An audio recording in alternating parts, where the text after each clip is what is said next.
صلی اللہ علیہ وسلم۔ اعوذ باللہ من الشیطان الرجیم، بسم اللہ الرحمن الرحیم۔ وَلَوْ أَنَّهُمْ إِذْ ظَلَمُوا أَنفُسَهُمْ جَاءُوكَ فَاسْتَغْفَرُوا اللَّهَ وَاسْتَغْفَرَ لَهُمُ الرَّسُولُ لَوَجَدُوا اللَّهَ تَوَّابًا رَحِيمًا۔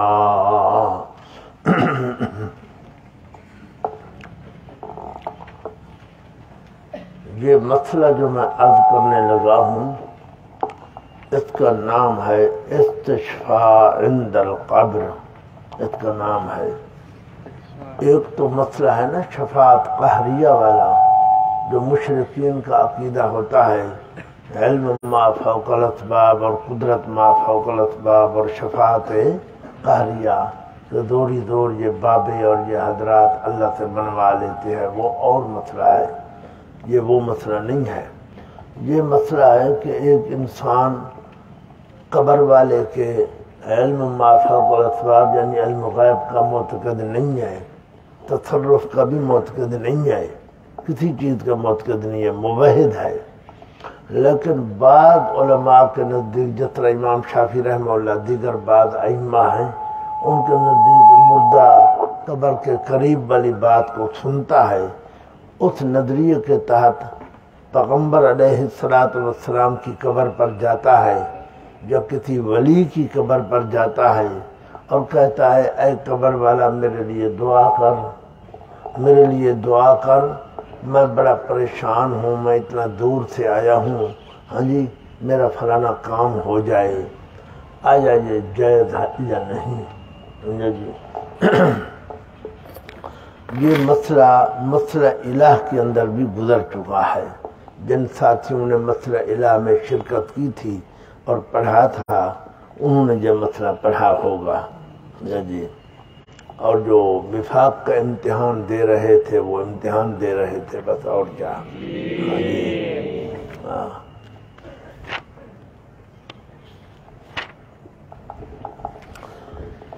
یہ مسئلہ میں عرض کروں حضرت، مولوی بن رہے ہو، تمہارا دماغ صحیح ہوگا تو عوام کا دماغ بھی صحیح ہوگا، سمجھا جی؟ گالیاں دینے کی یا فتوے لگانے کی ضرورت نہیں ہے، بات واضح کر رہا ہوں میں۔ یہ مسئلہ الحمد سے لے کر والناس تک قرآن پاک پڑھ جاؤ، کسی ایک آیت سے بھی ثابت نہیں ہوتا، نہ نصاً نہ استنباطاً۔ بعض مسائل ہوتے ہیں نا منصوص ہوتے ہیں قرآن پاک میں، ظاہر کھڑے ہوتے ہیں، اقیم الصلاۃ۔ بعض مسائل ہوتے ہیں جو مستنبط ہوتے ہیں، نہ نصاً نہ استنباطاً، اور کسی صحیح حدیث سے بھی ثابت نہیں ہے، نہ قولی نہ فعلی نہ تقریری، نہ قولی نہ فعلی نہ تقریری، کسی بھی حدیث کے اندر یہ مسئلہ نہیں آیا۔ 6 کتابیں حدیث کی ہیں، بخاری، مسلم، آگے نسائی، ابو داود، ابن ماجہ، ترمذی، کسی حدیث کی کتاب میں سے ثابت نہیں ہے۔ اور 1,24,000 یا کم و بیش صحابہ گزرے ہیں، کسی صحابی سے بھی ثابت نہیں ہے، نہ قولاً نہ فعلاً۔ قولاً کا معنی صحابی نے کہا ہو کہ یہ کام کرو، فعلاً کا معنی صحابی گیا ہو نبی علیہ السلام کی قبر پر جا کر عرض کیا ہو کہ حضرت ہمارا فلانا مسئلہ ہے، نہ کسی صحابی سے ثابت ہے، نہ قولاً نہ فعلاً، نہ کسی تابعی سے صحیح سند سے ثابت ہے، کسی تابعی سے بھی صحیح سند سے ثابت نہیں ہے۔ 4 امام ہیں، ان میں سے کسی امام کے نزدیک یہ جائز نہیں ہے، کسی امام سے بھی ثابت نہیں ہے، نہ امام اعظم، نہ امام مالک، نہ امام شافعی، نہ امام احمد رحمہ اللہ۔ متقدمین میں سے کوئی بھی قائل نہیں ہے، متاخرین اس کے قائل ہوئے ہیں، لیکن وہ بھی خلاف دلیل۔ کیا؟ خلاف دلیل متاخرین قائل ہوئے ہیں، متقدمین میں کوئی اس کا قائل نہیں ہے۔ اور اس مسئلے کے اندر نبی کی قبر، شہید کی قبر، صدیق کی قبر، ولی کی قبر، عام آدمی کی قبر سب برابر ہیں، سب کا ایک ہی حکم ہے، کوئی اس مسئلے کے اندر فرق نہیں ہے کہ نبی سے زائد ہے، غیر نبی سے زائد نہیں ہے، سمجھا جی؟ جب نہ قرآن سے ثابت ہے، نہ حدیث سے ثابت ہے، نہ صحابہ سے ثابت ہے، نہ ائمہ اربعہ سے ثابت ہے، تو فتویٰ یہ ہے کہ یہ کام بدعت سیئہ دلالت قبیحہ ہے، اس لیے ناجائز اور حرام ہے، ناجائز اور حرام ہے۔ کسی فرماتے ہیں والد صاحب رحمہ اللہ کہ کسی بندے کو اگر میرے ان خشک اور کڑوے الفاظ پہ غصہ آئے تو اس کا حل یہ ہے کہ وہ دلیل پیش کرے۔ کیا پیش کرے؟ دلیل پیش کرے۔ ان الفاظ پہ اگر غصہ آئے تو اس کا حل یہ ہے کہ وہ دلیل پیش کرے، اور دلیل قیامت تک ملنے والی نہیں ہے، دلیل قیامت تک کیوں؟ فرماتے ہیں ملتی وہ چیز ہے جس کا وجود ہوتا ہے، جو ہوتی ہے، جو چیز ہوئے نہ وہ کہاں سے ملے؟ جو چیز جب دلیل ہے نہیں تو ملے گی کہاں سے؟ نہ قرآن میں ہے نہ حدیث میں ہے۔ فرماتے ہیں یہ پھر دہرا رہا ہوں، جس بندے کو میرے ان خشک اور کڑوے الفاظ پہ غصہ آئے اس کو چاہیے دلیل پیش کرے، قرآن کی آیت پیش کرے، حدیث صحیح پیش کرے، متواتر ہو، مشہور ہو، خبر واحد ہو، پیش کرے کہ یہ حدیث خبر واحد صحیح ہے اور یہ مسئلہ ہے۔ سمجھ رہے ہو جی؟ آج تو سارے لوگ قائل ہیں، سمجھا جی؟ جو بھی دیکھو بڑی پگڑی والا، بڑی داڑھی والا شیخ الحدیث ہے، ہاں جی، کہتے ہیں اس نے جناب 40 سال حدیث پڑھائی ہے، اس نے جناب 50 سال حدیث پڑھائی ہے، وہ کہیں گے ہاں جی صرف جائز نہیں بلکہ مستحب ہے، جاؤ حضرت کو عرض کرو، حضرت سنتے ہیں، دعا مانگتے ہیں، سفارش کرتے ہیں، لیکن میں نے آپ کو جو لفظ بولے ہیں اس کا میں ذمہ وار ہوں، نہ قرآن میں ہے نہ حدیث میں ہے نہ صحابہ سے ثابت ہے۔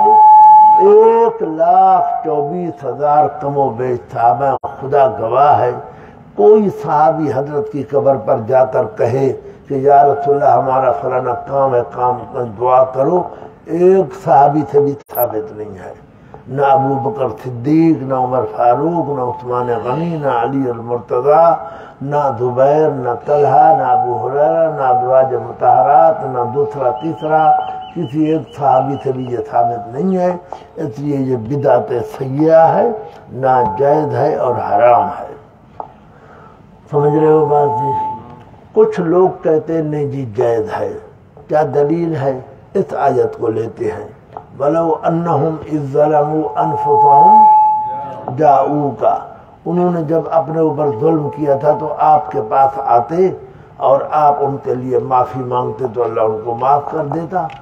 کہتے ہیں جاءوکا جو ہے یہ عام ہے، خواہ زندگی میں یا وفات کے بعد، سمجھا؟ جاءوکا عام ہے، آپ کے پاس آئے خواہ زندگی میں خواہ وفات کے بعد، اس آیت کو پیش کرتے ہیں، اور ساتھ 2 روایتیں بھی پیش کرتے ہیں، حکایتیں ہیں، ایک عتبی کی ہے، ایک اعرابی کی، میں ابھی انشاءاللہ بتاتا ہوں آپ کو، لیکن میں عرض کروں پہلے مسئلے کی دلائل میں دے رہا ہوں، جو میں نے دعویٰ کیا ہے کہ نہ قرآن سے ثابت ہے، نہ حدیث سے ثابت ہے، اور نہ صحابہ سے ثابت ہے، ہاں جی، اس کی میں دلائل دوں آپ کو، چند عبارات پڑھتا ہوں، زیادہ نہیں پڑھ سکتا، سمجھا جی؟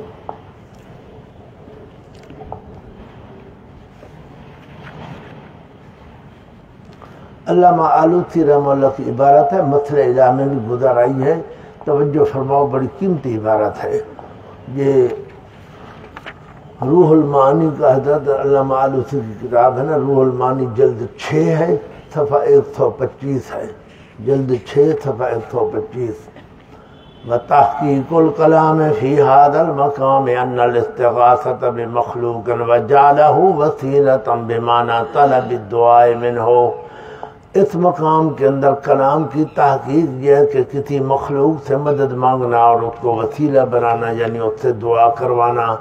لا شک فی جوادہ ان کان المطلوب منہ حیا، اگر مطلوب منہ زندہ ہے تو اس کے جواب میں کوئی شک نہیں ہے۔ زندہ آدمی بیٹھے، میں ان کو کہتا ہوں میرے لیے دعا کرو، میں کروا سکتا ہوں۔ زندہ آدمی سے دعا کرواؤ، اس کے جواب میں کوئی شک نہیں ہے۔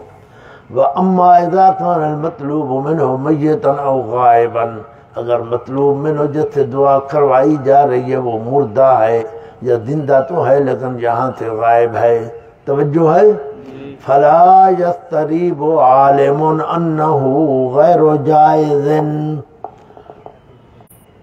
ہاں جی، یہ روح المانی والا بھی اشاعتی تھا۔ ہاں جی دیکھو نا جی، فتوے بازی جو کرتے ہیں یہ مماتی ہے، یہ فلانے ہیں، یہ فلانے ہیں۔ علامہ آلوسی کی عبارت ہے، اگر نہ ہو تو میں ذمہ دار ہوں، اگر عبارت ہے تو اپنا دماغ صحیح کرو۔ فلا یستریب عالم انہ غیر جائز، کوئی عالم شک نہیں کر سکتا کہ یہ کام ناجائز ہے۔ وَأَنَّهُ مِنَ الْبِدَعِ الَّتِي لَمْ يَفْعَلْهَا أَحَدٌ مِنَ السَّلْفِ، یہ ان بدعات میں سے ہے جو سلف میں سے کسی نے نہیں کیا، سلف میں سے کسی نے۔ آگے وَلَمْ يَرِدْ عَنْ أَحَدٍ مِّنَ الصَّحَابَةِ رضی اللہ تعالیٰ عنہم، اور کسی ایک صحابی سے بھی یہ بات وارد نہیں ہوئی۔ میں نے جو نا 1,24,000 یا کم و بیش صحابہ ہیں، کسی سے یہ بات ثابت نہ قولاً نہ فعلاً۔ وَلَمْ يَرِدْ عَنْ أَحَدٍ مِّنَ الصَّحَابَةِ رضی اللہ تعالیٰ عنہم، اور کسی ایک صحابی سے یہ بات وارد نہیں، وہ عارض الخلق علی کل خیر، حالانکہ وہ ساری مخلوق تھے، ہر خیر پر زیادہ حریص تھے۔ انہ طلب من میت شیئا، کہ اس نے کسی مردے سے کچھ مانگا ہو۔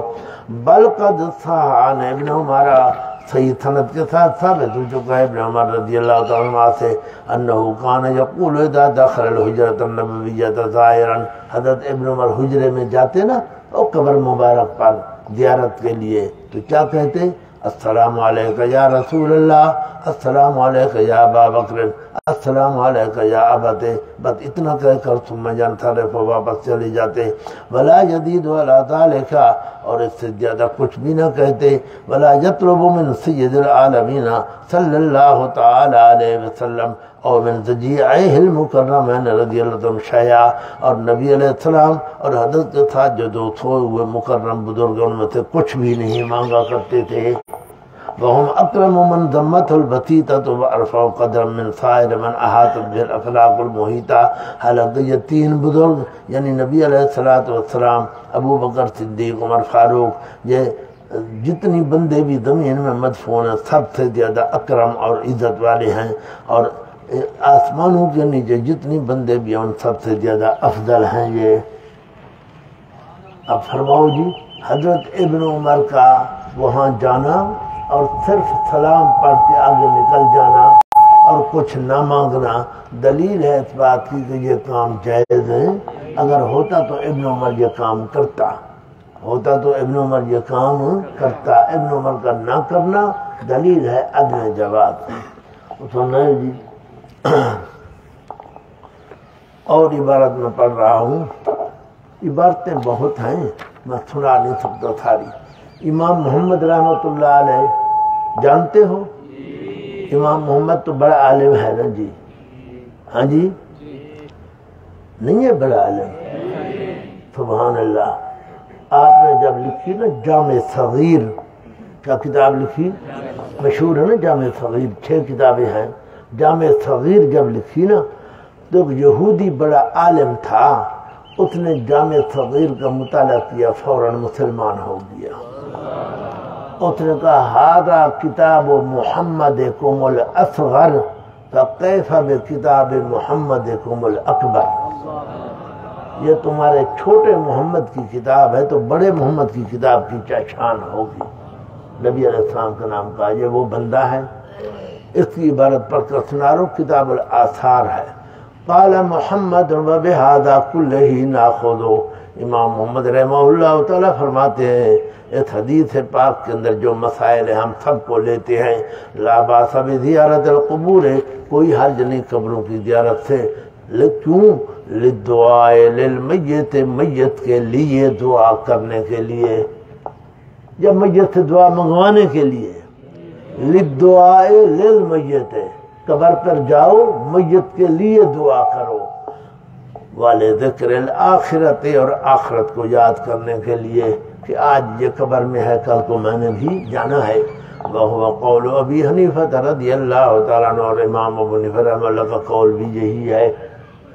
تو اگر قبر والے سے مانگنا جائز ہوتا تو امام محمد رحمۃ اللہ علیہ یہاں ذکر کرتے، فرماتے ہیں دو کام ہیں، کتنی؟ ایک میت کے لیے دعا اور ایک آخرت کو یاد کرنا، بس تیسرا کوئی کام نہیں ہے۔ کتاب الآثار کا صفحہ 100 ہے، اور عبارت پڑھ رہا ہوں جناب، بڑی عجیب عبارت ہے۔ وَيُكْرَهُ النَّوْمُ عِنْدَ الْقَبْرِ وَقَضَاءُ الْحَاجَةِ بَلْ أَوْلَىٰ، قبر پر نیند کرنا اور پیشاب پاخانہ کرنا یہ سب ناجائز ہے، بلکہ بدرجہ اولا آگے۔ وَكُلُّ مَا لَمْ يُعْهَدْ مِنَ السُّنَّةِ، ہر وہ کام جو سنت سے ثابت نہیں ہے، ہر وہ کام جو سنت سے ثابت نہیں ہے وہ ممنوع ہے۔ آگے سنو، وَالْمَعْهُودُ مِنْهَا لَيْسَ إِلَّا زِيَارَتُهَا وَالدُّعَاءُ عِنْدَهَا قَائِمًا، اور سنت سے نہیں ثابت مگر صرف ان کی زیارت کرنا آخرت یاد کرنے کے لیے، اور دعا کرنا ان قبروں کے ہاں کھڑے کھڑے، کما کان صلی اللہ تعالی علیہ وسلم یفعل فی الخروج الی البقیع، جس طرح حضرت صلی اللہ تعالی علیہ وسلم جب بقیع الغرقد جاتے تھے تو کیا کرتے تھے۔ اس عبارت میں حصر ہے، والمعہود منہا لیس الا، سنت سے اور کچھ بھی ثابت نہیں، صرف دو کام ثابت ہیں، ایک ان کی زیارت کرنا یعنی عبرت، اور دوسرا ان کے ہاں دعا کرنا کھڑے کھڑے، جس طرح نبی علیہ السلام کیا کرتے تھے۔ یہ جناب فتح القدیر کا جلد اول صفحہ 413، البحر الرائق کا جلد 2 صفحہ 196، عالمگیری جلد اول صفحہ 166، الدر المنتقى جلد اول صفحہ 187، یہ ساری کتابوں کے اندر، یہ فقہ کی معتبر کتابیں ہیں، ان کے اندر یہ چیز موجود ہے۔ ہاں جی، سنت سے کتنے کام ثابت ہیں؟ 2، زیارت کرنا اور کھڑے کھڑے دعا کرنا، بس، اور کوئی کام سنت سے ثابت نہیں ہے۔ اور عبارت پڑھو جی، سنو جی، حافظ ابن تیمیہ رحمہ اللہ کی عبارت۔ حافظ ابن تیمیہ تو ابن تیمیہ ہے جی، حضرت علامہ انور شاہ کشمیری رحمہ اللہ اس کو کبھی کہتے ہیں جبال العلوم، کیا کہتے ہیں؟ جبال العلوم، علوم کے پہاڑ ہیں، ایک نہیں کئی پہاڑ ہیں۔ کبھی فرماتے ہیں بہار العلوم، سمجھا؟ فرماتے ہیں کاش کہ یہ بخاری کی شرح لکھتا اور تراجم ابواب پر بات کرتا تو بڑے علوم ظاہر ہوتے، لیکن اس کو اس طرف توجہ نہ ہوئی اور اس پاس نہ آیا وہ، سمجھے جی؟ بلکہ فرماتے ہیں کہ میں ابن تیمیہ کا علم جب دیکھتا ہوں اوپر کر کے تھار اوپر کر میری پگڑی نیچے گر جاتی ہے، اتنی بڑا علم ہے۔ بارش ہو رہی ہے، قرآن پاک تو بند کر دو، کیا کریں آپ؟ بیٹھے رہیں؟ اچھا، اللہ مہربانی فرمائے گی۔ یہ عبارت سنو جی، بڑی قیمتی عبارت ہے۔ اس بندے کا جنازہ بھی جیل خانے سے نکلا ہے نا جی، کہاں سے نکلا ہے؟ جیل خانے میں اس کو ڈالا گیا، فوج آئی پکڑنے کے لیے، اس نے مسئلہ کیا، لا تشد الرحال الا الى ثلاثة مساجد والا جو مسئلہ الہ میں تفصیل سے گزر چکا ہے مسئلہ، سمجھا جی؟ افسوس کے طلباء جو ہیں وہ قدر نہیں کرتے اس بات کا، ہمارے رولتے پھرتے رہتے ہیں، مسئلہ الہ پڑھنے کے لیے نہیں آتے۔ اس نے جب یہ مسئلہ کیا تو پولیس آ گئی گرفتار کرنے کے لیے۔ اس نے پوچھا میرا کیا گناہ ہے؟ ان کا کیا گناہ ہے؟ وجودوں کا ذنب، تیرا وجود خود گناہ ہے، تیرا وجود خود گناہ ہے۔ آگے کہتے ہیں تیرا وجود گناہ ہے، الذی لا یقاس بہ ذنب، تیرا وجود اتنی بڑا گناہ ہے کہ اس جیسا گناہ کوئی نہیں ہے۔ ہاں جی، یہ وہ بندہ ہے جیل خانے میں جب مرا ہے تو جنازہ نکالا گیا، اس سے تو جیل خانے میں کاغذ قلم چھین لیا گیا کہ لکھ پوچھ سکے، یہ کوئلہ منگوا کر دیواروں پر لکھتا رہا۔ جی پھر جب جیل سے نکالا گیا تو جناب کوئلے کے ساتھ کتاب لکھی ہوئی تھی، وہاں سے نقل کر کے لوگوں نے کتاب لکھی چھاپی، سمجھا، القاعدۃ الجلیلہ فی التوسل والوسیلہ۔ اس کتاب کا مطالعہ بھی ہر مولوی پر فرض ہے، لیکن کیا کریں مولوی، موبائل دیکھیں، کتاب دیکھیں، کیا کریں، اندر جائیں کیا کریں، یا بیٹھے رہیں؟ اچھا، اللہ مہربانی کرے گا۔ وَمِنْهُمْ مَنْ يَتَأَوَّلُ قَوْلَهُ تَعَالَى وَلَوْ أَنَّهُمْ إِذْ ظَلَمُوا أَنفُسَهُمْ الْآيَةَ، کچھ لوگ اس کی تعویل کرتے ہوئے یقولون اذا طلبنا منه الاستغفار بعد موته، حضرت سے جب ہم مرنے کے بعد استغفار طلب کریں گے، كنا بمنزلة الذين طلبوا الاستغفار من الصحابة، جس طرح صحابہ نے استغفار مانگی تھی، وَيُخَالِفُونَ بِذَلِكَ اجماع الصحابة، اور وہ لوگ یہ قول کر کے صحابہ کے اجماع کے خلاف مخالفت کرتے ہیں، اور تابعین لہم بإحسان وسائر المسلمین، فإن أحدا منهم، کسی ایک صحابی نے بھی نہیں طلب کیا نبی علیہ السلام سے مرنے کے بعد یہ کہ سفارش کریں، اور نہ سوال کیا حضرت سے کچھ، ولا يذكر ذلك أحد من أئمة المسلمين في كتبهم، کسی ایک مسلمانوں کے امام نے یہ بات اپنی کتاب میں ذکر نہیں کی، کسی ایک مسلمان نے یہ بات ذکر نہیں کی، صاحب یہ لفظ معمولی لفظ نہیں ہے۔ اچھا جی، میں اور عبارتیں چھوڑ رہا ہوں جی، عبارتیں اور بھی بہت ہیں، مسئلہ الہ کے اندر بھی یہ بات آ چکی ہے۔ اب میں حضرت شاہ اسحاق رحمہ اللہ، اپنا شیخ الہند رحمہ اللہ کی عبارت پڑھتا ہوں میں۔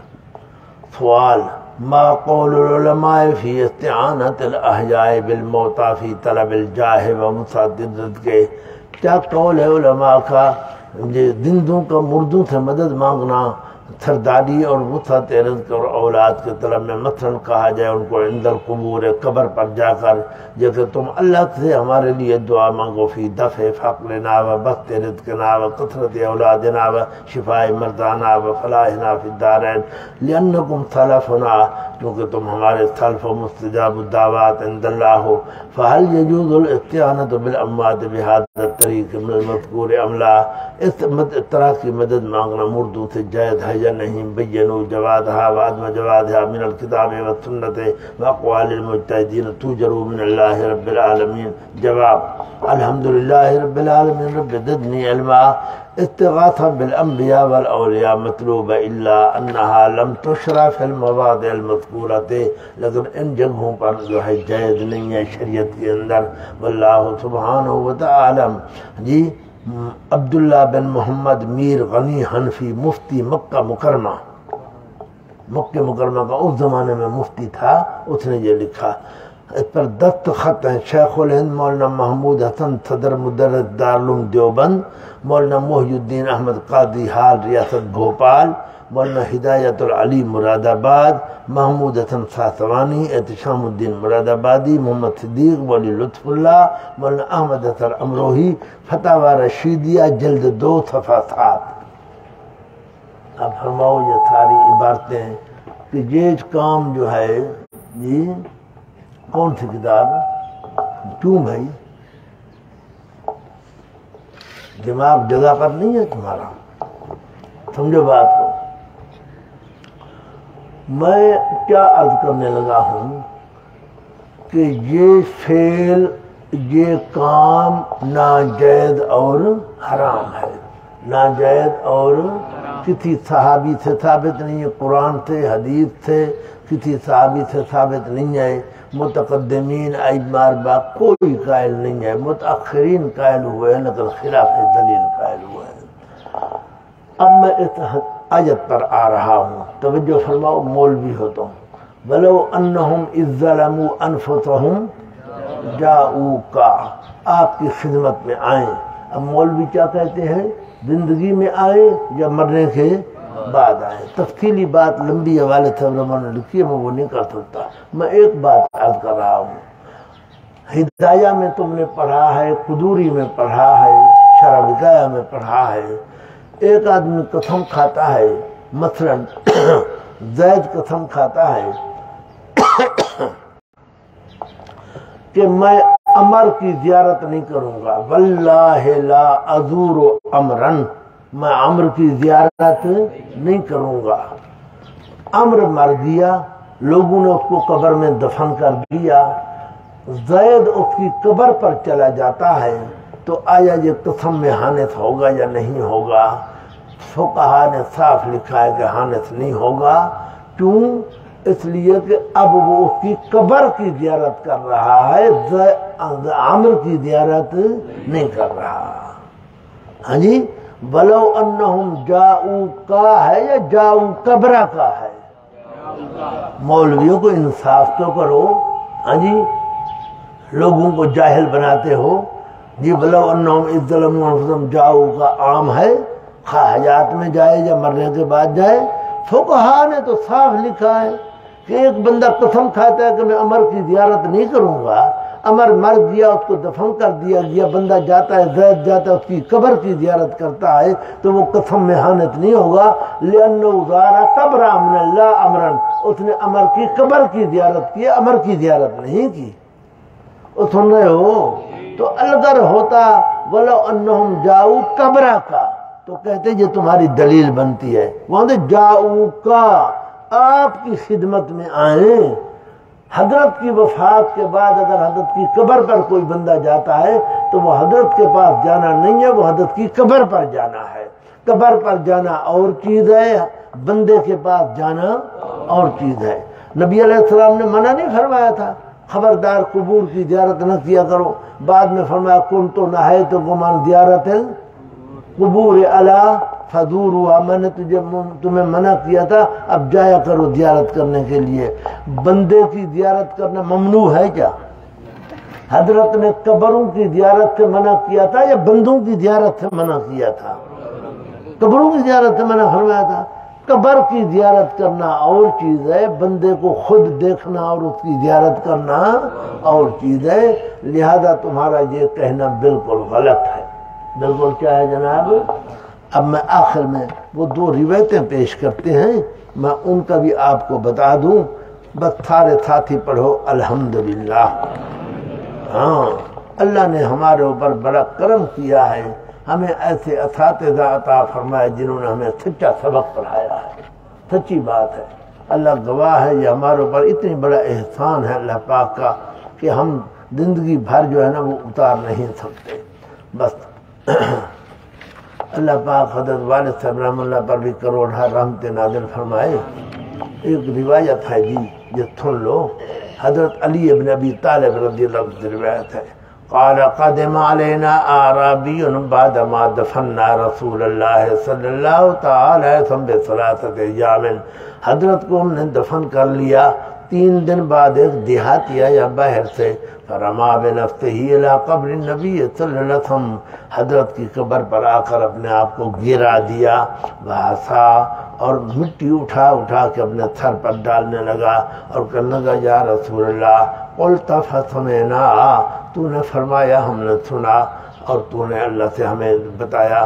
ہاں جی، ان اللہ نازل کیا ولو انہم اذ ظلموا انفسہم جاؤوکا فاستغفروا اللہ وقد ظلمت نفسی، میں نے اپنے اوپر بڑا ظلم کیا، وجئتک تستغفر لی، میں آپ کی خدمت میں آیا ہوں کہ آپ میرے لیے استغفار کرو۔ فنودی من القبر، قبر سے ندا آئی انہ قد غفر لک، کہ تیری ساری خطائیں معاف کر دی گئیں۔ یہ روایت ہے، جھوٹ کے پاؤں نہیں ہوتے نا جی۔ قبر مبارک تو تھی بی بی عائشہ کے حجرے میں، کہاں تھی؟ یہ دیہاتی کیسے وہاں پہنچا؟ اے جو دیہاتی آیا، تیسرا دن تھا حضرت کو فوت ہوئے، اور آ کر حضرت کی قبر پر اپنے آپ کو ڈال دیا اور مٹی اٹھا اٹھا کے سر پہ ڈالنے لگا، کوئی شیعہ ہوگا میرے خیال۔ ہاں جی بھئی، حضرت کی قبر میدان میں تھی یا گھر میں تھی؟ سوچو تو صحیح، حضرت کی قبر کمرے کے اندر ہے، گھر کے اندر ہے، وہ کیسے وہاں پہنچ گیا؟ کتنے اس نے اجازت لی؟ بی بی عائشہ سے اجازت لی، کتنے اجازت لی کے اندر آ گیا؟ اور پھر غلط کام کرنے لگا کہ مٹی اٹھا اٹھا کے سر پہ ڈال رہا ہے اور یہ باتیں کر رہا ہے۔ سمجھے جی؟ یہ دلیل ہے اس بات کی کہ یہ واقعہ جھوٹا ہے۔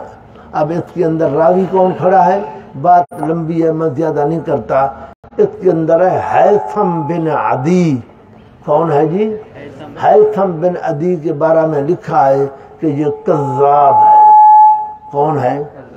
میں نے پہلے بھی بتایا، ایک ہوتا ہے کاذب اور ایک ہوتا ہے کذاب۔ کاذب کا معنی جھوٹا اور کذاب کا معنی بہت بڑا جھوٹا۔ کذاب ہے، متروک ہے، محدثین نے اس کو چھوڑ دیا، محدثین اس کی حدیثیں نہیں لیتے۔ آج 15ویں صدی کا ملا اس کو سر پہ بٹھائے ہوئے ہے۔ ہاں جی، متروک ہے، کذاب ہے، متروک ہے، لیس بشیء ہے۔ کیا ہے جناب؟ لیس بشیء، کچھ بھی نہیں ہے، لیس بشیء۔ تو لہذا یہ روایت اعرابی والی جو ہے، یہ روایت نہ یہ کہ ضعیف ہے بلکہ موضوع ہے، بلکہ کیا ہے؟ من گھڑت اور جعلی ہے۔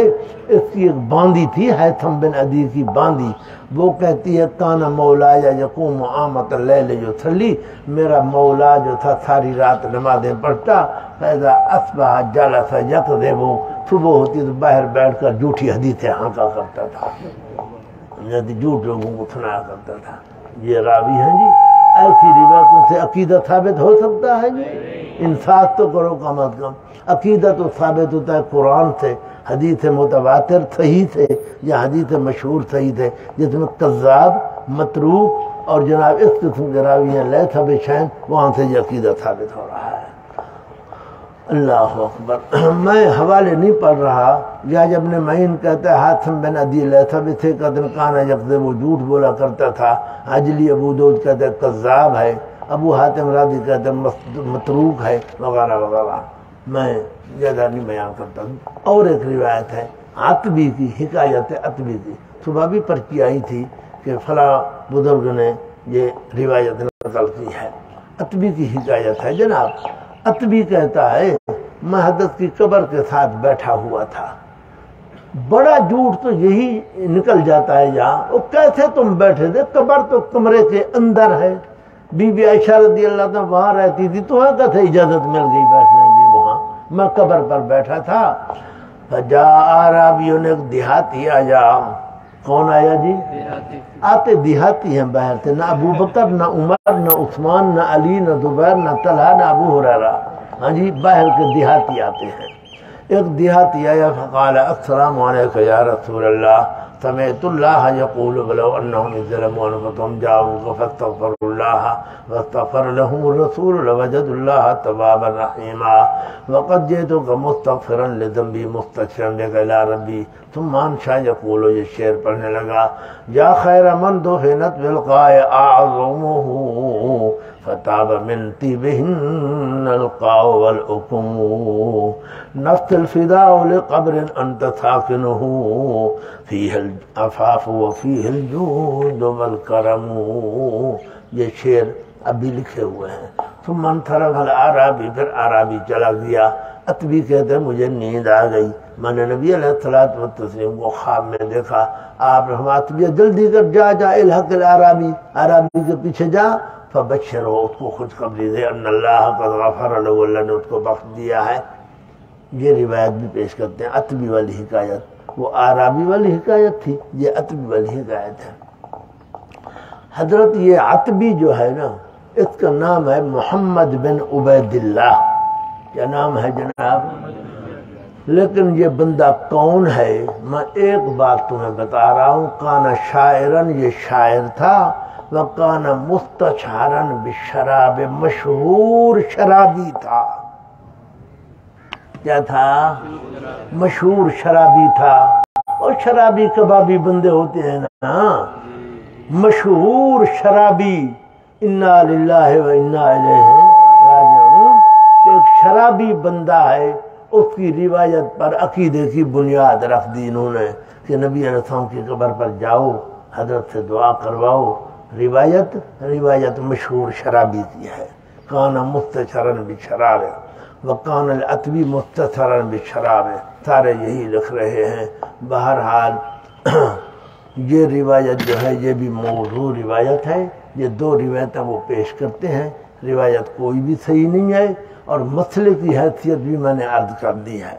ایک دلیل جو مسئلہ الہ میں ذکر کی گئی تھی وہ یہاں نہیں ہے، وہ یہ کہ حضرت عمر رضی اللہ عنہ کے دور میں قحط آیا، حضرت عباس کو بلایا اور ان سے دعا کروائی، سارے صحابہ بھی جمع تھے۔ میں نے اس دن بھی عرض کیا تھا اللہ پاک مجھے آپ کو سب کو لے جائے، مکہ معظمہ مدینہ منورہ کی زیارت نصیب فرمائے گی، حج و عمرہ مبرور نصیب فرمائے۔ منبر اور قبر مبارک چند قدموں کا فاصلہ ہے، چند قدم ہے، چند قدم درمیان میں ہے، ادھر منبر ہے ادھر قبر ہے۔ عمر بن خطاب اور دیگر صحابہ کرام یہ چند قدم اٹھاتے قبر پر چلے جاتے، حضرت کو کہتے یا رسول اللہ ہمارے ہاں قحط آیا ہوا ہے، مہربانی کرو اللہ سے دعا کرو قحط ختم ہو جائے۔ حضرت عمر کا حضرت نبی علیہ السلام سے دعا نہ کروانا، زندہ عباس سے دعا کروانا، اس سے معلوم ہوتا ہے کہ زندوں سے دعا کروائی جا سکتی ہے، مردوں سے نہیں کروائی جا سکتی۔ حضرت عمر کا نبی علیہ السلام سے دعا نہ کروانا، اور پھر کسی صحابی کا نہ بولنا، کوئی نہیں بولا، کوئی صحابی بولتا کہ عمر یہ کیا کر رہا ہے، تو چلا جا حضرت کی قبر پر دعا کروا لے۔ کسی صحابی نے نہیں بولا، نہ کسی ازواج مطہرات میں سے کسی زوجہ نے بولا۔ معلوم ہوتا ہے کہ یہ صحابہ کا اجماع ہے، چاہے صحابہ کا اس مسئلے پر اجماع ہے کہ مردے سے دعا نہیں کروانی، دعا زندہ سے کروانی ہے۔ یہ بڑی بہترین دلیل ہے اور پختہ دلیل ہے کہ حضرت عمر کا دور ہے، صحابہ جمع غفیر موجود ہے، تابعین موجود ہیں، وہاں نہیں جاتے اور زندہ عباس سے دعا کروا رہے ہیں۔ وآخر دعوانا الحمدللہ۔